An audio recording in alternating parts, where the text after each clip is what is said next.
Hi, this is Professor Horner, and what I want to do is take some of your time and I want to show you some of the supplies that we'll be using for the painting class. It's better to see it, I can talk about it, tell you what to get, what to go out and get. So what I'll do is I'll show you some things from my desk, and then I'll show you some things that are a little bit too large. I'll show them to you by my hands right here like this. So probably one of the main things that you'll need for painting is that you'll need something to put your paints on. So one of the cheapest things to do is to use a regular plastic plate like this, probably the coated type, to mix your paints on. And then when you're finished, especially with acrylics, you can just throw them away. The other thing that people use too is disposable paper or disposable palette pads. So this one has a gray color, which is like a neutral color, so it's a nice color to mix on. And again, when you finish with these, you can just discard them and throw them away. Now I want to show you something that's a little bit really nice, and it works well when you're painting, and that is this Masterson's palette.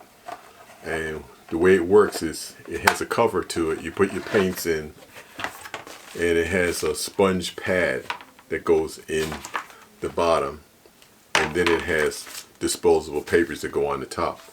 But the nice thing about it, the sponge keeps the paints moist, and you can use the paints over and over again, cover them, seal them when you finish. You can put them in the refrigerator and they're still good for quite a while. So a lot of my students, especially some of my older students, when they started using this, they really just said forget about everything else. This is the best way to go. But as students, you may find like using disposable plates may be the best thing for you. And while I'm here, I'm in my studio, the other thing that's going to be handy is to use a misting bottle. It's just like a little spray bottle that puts like a spray mist. You can see the mist. So you can put this over the paint and it keeps the paints moist, and you can also spray your canvas when you're working, and it'll keep the paints nice and moist. So this is handy. You can get these from Staples or from the art store. I get them from Jerry's in West Orange, the Essex Green Mall. Probably you can get them from Michael's also.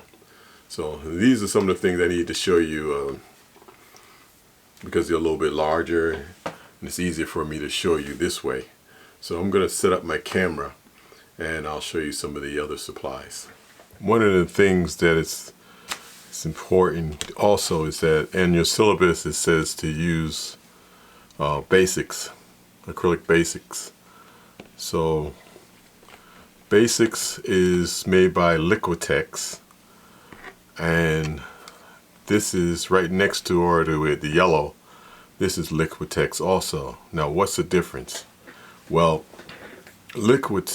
Basics is more for students. It doesn't cover as well. Sometimes you may work with it and figure that there's something wrong with my painting, but it may not be your painting. So Liquitex, the regular Liquitex is very good paint.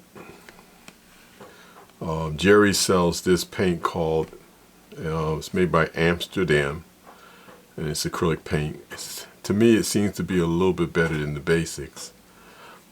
This is the size that was in the syllabus. This is the 0.75 mil right here. The other brand here, this one here, this is made by Winsor & Newton. Now again, Winsor & Newton makes a good brand, makes a good paint, and then they also make a student grade paint.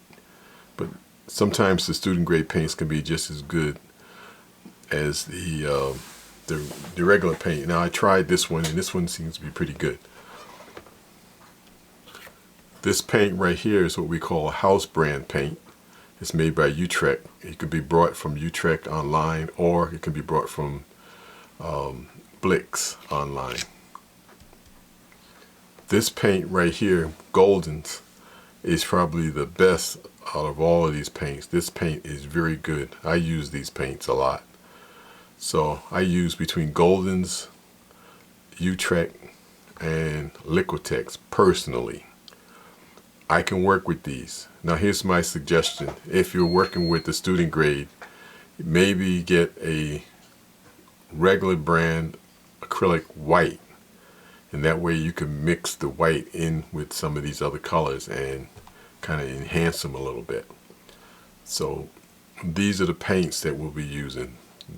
This one right here. Now they have in the syllabus it says to use the set, but if you were tight on money, get the primaries, get the red, yellow, blue, and white and black, and you can mix. You can do a lot of mixing. But the set will make things a lot easier and more convenient for you. Now the next thing, I like to call these, I could say paint brushes, or the next tools that we'll need for painting are paint brushes. But I like to just think about, like, how would you want to apply the paint? So that's why I'm calling paint applicators, because there are many different things that you can use to paint with. So this brush right here, these three brushes right here, these are what we call rounds. And these are the ones that look like watercolor brushes. Now the old masters, a lot of the old paintings that we admire, all they had were crude forms of rounds, because it was hard to make a flat. So now we have what we call flats. These are flats, and it basically is because the tips are flat at the top. This is a wedge. This gives you some other little things that you can do with a wedge brush. And then there's a mix between a flat and a round, and this is what we call it's a filbert. Let me get it over the camera. Yeah. So filbert, it's a little bit rounded on the edges, and some of them are a little bit flatter and rounded on the edges. These are good for blending. These brushes are synthetic. It's like a nylon hair. Now I said this is one way of applying paint. I also use a large brush. You can get like a cheap brush from Home Depot.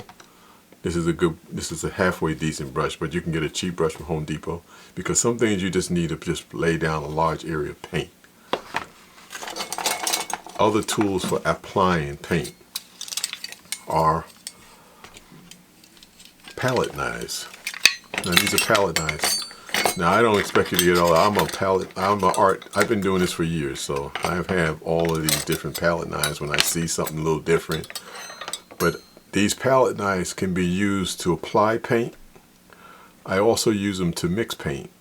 Now personally, you can buy them in plastic, but I personally like the metal ones, because the metal ones are thin. They seem to be able to grab the paint better. They're pliable, and you can paint with them, and you can mix paint with them. You can really grab that paint, get all that paint off your palette, and really use all the paint with these, instead of trying to mix your paint with your paintbrush. So you can see, if you're looking at some of these tools, that you could probably almost see the kinds of effects that you could get by using these different types of palette knives. Now, which one do I use most of the time? Probably this one. This one right here. I've used this one quite a bit. This is like my go-to palette knife. So sometimes you may need to go in there and scrape stuff off the canvas. So this type of a palette knife is good to use for doing something like that. So as we work through the semester, I'll show you some things. I'll make some videos, and I'll show you how we can use some of these tools. Mediums, like oil paint. Oil paint, they use different oil mediums, varnishes, and things like that. But in acrylic paint, I mean, you can basically get away with just using water in acrylic paint. But you can do some other things from just maybe these three that I have on my plate right here. One is this satin varnish. So it gives you a finish like a satin, like a semi-gloss finish. You can get a matte finish. So I would suggest, if you're going to get a medium, to get either the satin or the matte. Now you can get the gloss, but the gloss to me makes your paintings look a little bit too plastic-like. The other medium is, and this is in your syllabus, is the slow dry medium. So some companies call it retarder. And both of these, you can get them all in this small size like this. You know, for our class for the semester, like the small size. They make these mediums like in large containers and also small containers. So like a small container like this. And then the other medium, this is like an optional thing. You don't have to get this. But this is what we call modeling paste. So if you want that thick paint, you want to mix a little bit of this into your paint to give you that real thick look. This is the medium that would be used for that. Well, for us, the main two would be the slow dry medium, which will slow down the drying process. Plus with the misting, they will slow down the drying process. And the satin finish. Sometimes different paints dry differently, naturally. So sometimes they may dry flat, sometimes they may dry a little bit shiny. So when you finish your painting, you may want to put a finished coat of varnish to kind of even out the finish. So that's where this comes in handy. Plus you can also use it as a collage material, as a glue. You can actually use the paint as a glue too. And I was talking about different things that you can use to paint with. Sometimes I use a sponge. Sometimes I may use a razor blade just to scrape things out with a razor. Sometimes I use a paper towel to blot. I have a lot of stuff. I'm in my studio, so I have all that I scrape with sometimes. So there's a lot of different things that can be used to paint with. So in the course we ask also that you get a sketchbook. I personally keep one. This was my little portable sketchbook that I use, just for ideas. So it has like watercolors in it. I paint watercolors for. I think some of these can be used for like larger studies for paintings. And this one here, I'm dedicated to doing landscapes. So what's nice about a small size is that you can stick this in your pocket. And you could draw any place that you get, you get an idea, you might see something. So suggest like a little 5x7 pad that you can sketch in. And you don't just have to, not just sketches. Sometimes you may do notes, write notes. So like sometimes I just might write some ideas down, write them down. And then sometimes it's where I'll do something where I actually get a little thumbnail sketch of an idea. So we'll talk about a little bit about what a thumbnail sketch is later and during the semester. You need something to paint on. So you can paint on panels. This is a Frederick's. They make a pretty nice brand of canvas. They sell them cheap. The larger panel that you get, like a painting panel that you get, the cheaper it is, then you might have a tendency for the panel to flex. So Fredericks are not too bad, but like a 9 in a class, you can either use a 9x12 or 11x14. You can usually tell a decent one. You tap on it, it sounds really solid. Some of the cheap ones have like cheap cardboard, and they don't hold up well. The other support that you can use is like if you're into wood, you could use a piece of wood. And what I do with wood is I use gesso. So I put an option in there that, see, this is a piece of plywood that I put some white gesso on it.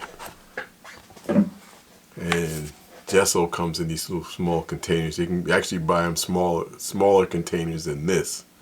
Now what's nice about gesso, that if you have a piece of cardboard or anything that you want to paint on, even paper, if you put gesso on there, that'll give you a nice surface to paint on. So the 5x7s, we'd ask that you buy 3 5x7s. So these are not that these are pretty inexpensive. This is a canvas. This one just happens to have a coating on it.